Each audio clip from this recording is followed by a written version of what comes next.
Good morning. अपना next topic है compound interest. ठीक है, कंपाउंड इंटरेस्ट थोड़ा टफ है, इसलिए मैं इस पे ज़्यादा ज़ोर नहीं दूंगी अभी। मैं इसका सिर्फ फॉर्मूला बता देती हूँ और एक क्वेश्चन करवा देती हूँ just to get a knowledge about कि कंपाउंड इंटरेस्ट क्या है। ये भी सिंपल इंटरेस्ट की तरह ही एक दूसरे टाइप का इंटरेस्ट है। अब ज़्यादा डिटेल में समझाऊंगी तो तुझे वैसे भी समझ में नहीं आएगा अभी, इसलिए जस्ट इसका एक फार्मूला देख ले ताकि कोई क्वेश्चन पुटअप हो तो तुझे फार्मूला तो याद रहे एटलीस्ट, और उसको करने के लिए कुछ तो रहे।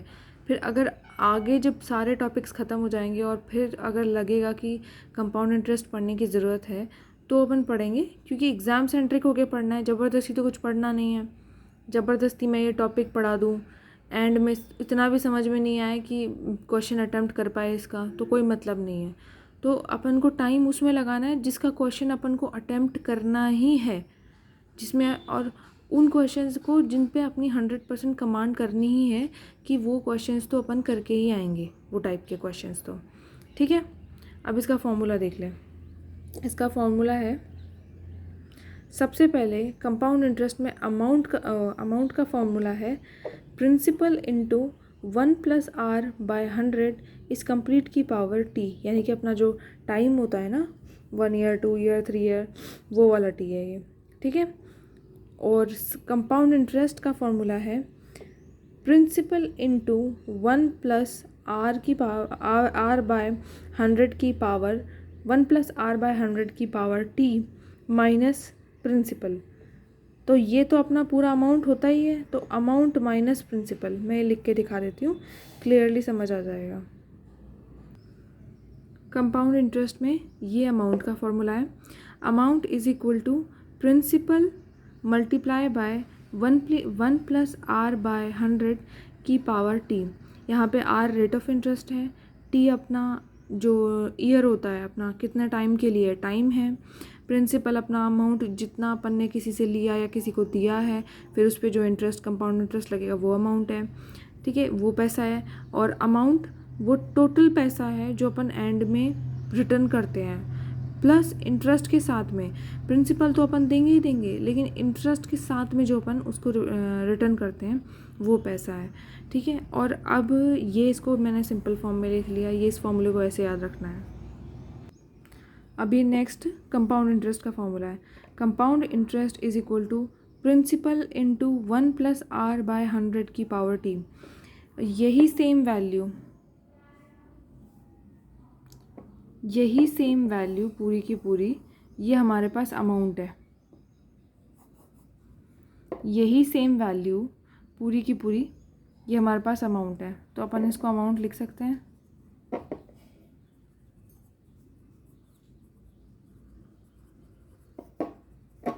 इस पूरे को अपन ने अमाउंट लिख दिया, minus principal as it is आ गया, तो अपना कंपाउंड इंटरेस्ट क्या हो गया। तो compound interest is equal to amount minus principal, ये अपना कंपाउंड इंटरेस्ट का फॉर्मूला होता है। तो पहले अपन अमाउंट निकालते हैं, फिर उसको उसमें से प्रिंसिपल माइनस कर देते हैं, तो अपने पास क्या आ जाता है, कंपाउंड इंटरेस्ट आ जाता है। तो क्वेश्चन जो बहुत इजी होंगे ना, जिनमें बोलेगा अमाउंट निकालो और आपको प्रिंसिपल दे रखा है, आर दे रखा है, टी दे रखा है, तो आपको ये सब चीज़ें तो दे ही रखी हैं, आपको बस इसको सॉल्व करना है, आपको सॉल्व करना आना चाहिए बस।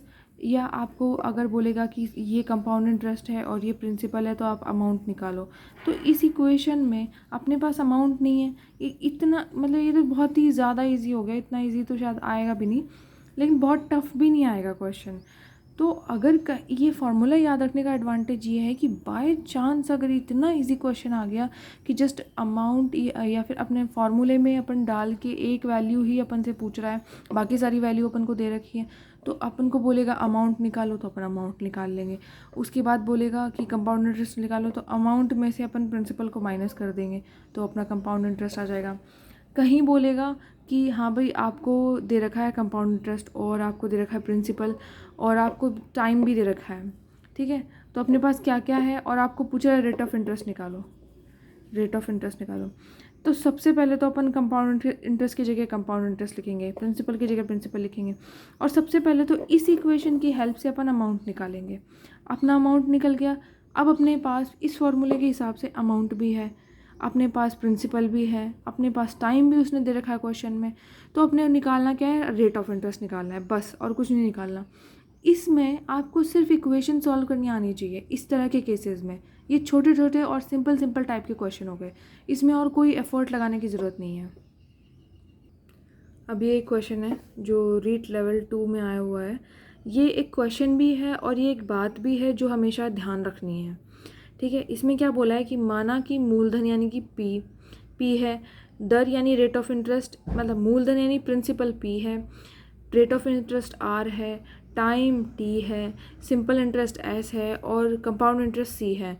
तो कौन सी संभावना यानी इनमें से कौन सी सिचुएशन सही बैठेगी।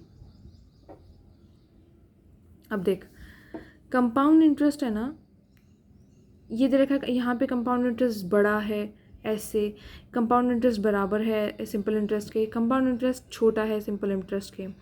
तो अपन को इन तीनों सिचुएशन में बताना है कि कौन कौन सी सही है, या तो एक सही है या एक सही है और दो सही नहीं है, या दो सही है या तीन सही नहीं है, या सिर्फ तीन सही है। इनमें से क्या कौन सा ऑप्शन करेक्ट है ये बताना है अपन को। अब देख, यहाँ पे टाइम 1 ईयर है, यहाँ आंसर है इसका, यदि समय 1 वर्ष है तो दोनों का ब्याज बराबर होगा। यदि समय 1 वर्ष से अधिक है तो चक्रवृद्धि ब्याज यानी कि कंपाउंड इंटरेस्ट अधिक होगा यानी ज़्यादा होगा। इसलिए C ग्रेटर देन S या C is equal to S, इसलिए विकल्प B सही है। अब देख, इस क्वेश्चन में अपन को सिचुएशन तो दे नहीं रखी, टाइम भी नहीं दे रखा, तो क्या है कि अगर सिचुएशन ये है कि अपने पास 1 साल है, अगर 1 साल का टाइम है ना, टाइम 1 साल है, तो अपन ये कह सकते हैं कि कंपाउंड इंटरेस्ट और सिंपल इंटरेस्ट दोनों बराबर निकल के आएंगे, चाहे कोई सा भी इंटरेस्ट निकाल ले दोनों के फार्मूले से। और इस आंसर में भी ये दे रखा है कि यदि, अभी मैं निकाल कर नहीं दिखा रही हूँ, मैं सोच रही हूँ कि इस बात को याद रखना ही सही है, याद ही रखा जा सकता है और ये याद रखने के ही लायक बात है कि यदि 1 वर्ष का समय है तो दोनों का ब्याज बराबर होगा, और यदि 1 वर्ष से अधिक का समय यानी 2, 3 साल, 1.5 साल भी है, एक साल 1 महीना भी ज़्यादा है ना, तो उसका कंपाउंड इंटरेस्ट सिंपल इंटरेस्ट से ज़्यादा आएगा। तो अपने पास 2 ही सिचुएशन हैं और दोनों सिचुएशन में ये 2 बातें सही बैठती हैं। एक सिचुएशन 1 साल की है तो ये दोनों बराबर हैं, और एक सिचुएशन 1 साल से अधिक की है तो ये कंपाउंड इंटरेस्ट सिंपल इंटरेस्ट से ज़्यादा है। बस ये दोनों ही अपने ऑप्शन सही बैठते हैं। और इसमें आंसर में बी ऑप्शन में ये लिखा है या तो 1 या 2 सही है।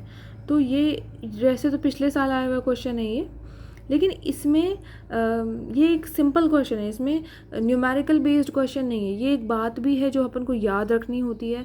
ये उस तरह से क्वेश्चन आया है कि ये बात याद रखना भी ज़रूरी होता है। थ्योरेटिकल क्वेश्चन आया है मतलब ये, इसके अलावा कोई क्वेश्चन इस किताब में तो नहीं है कंपाउंड इंटरेस्ट का जो आया हो पिछले साल। और ये टॉपिक थोड़ा सा लेंदी, थोड़ा सा टफ पड़ता है, मतलब बाकी यूजुअल टॉपिक से। आप दूसरे टॉपिक्स में मेहनत करके, प्रैक्टिस कर करके आप उसमें क्वेश्चन को अटेम्प्ट दे सकते हो, सवाल भी का आंसर भी निकाल सकते हो।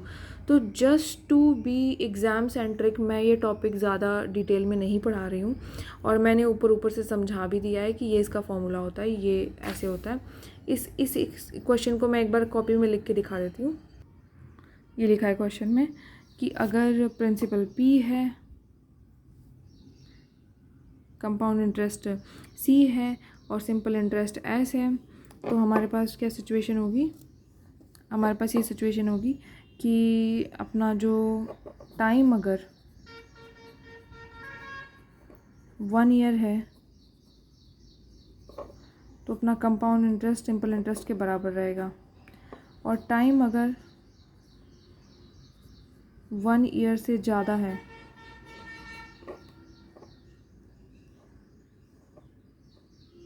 सॉरी यहाँ आएगा ये निशान, टाइम अगर 1 ईयर से ज़्यादा है तो जो कंपाउंड इंटरेस्ट है वो भी सिंपल इंटरेस्ट से ज़्यादा रहेगा हमेशा, ये ध्यान रखना। अगर सिचुएशन ये है ना, अगर इसी सिचुएशन के लिए आपको बोले कि आप सिंपल इंटरेस्ट निकालो और कंपाउंड इंटरेस्ट निकालो, तो अगर टाइम 1 ईयर है तो कंपाउंड इंटरेस्ट सिंपल इंटरेस्ट के बराबर होगा, और अगर 1 ईयर से ज़्यादा टाइम है इस सिचुएशन के अंदर, यहाँ पे 1 से ज़्यादा लिखा है, तो कंपाउंड इंटरेस्ट सिंपल इंटरेस्ट से ज़्यादा होगा। ठीक है, बस ये छोटी सी बात है, ध्यान रखनी है, दूसरे क्वेश्चंस में भी काम आ सकती है, और ये क्वेश्चन पिछले साल भी आया हुआ था इसलिए मैंने बता दिया। बाकी कंपाउंड इंटरेस्ट में और कुछ भी ऐसा नहीं है।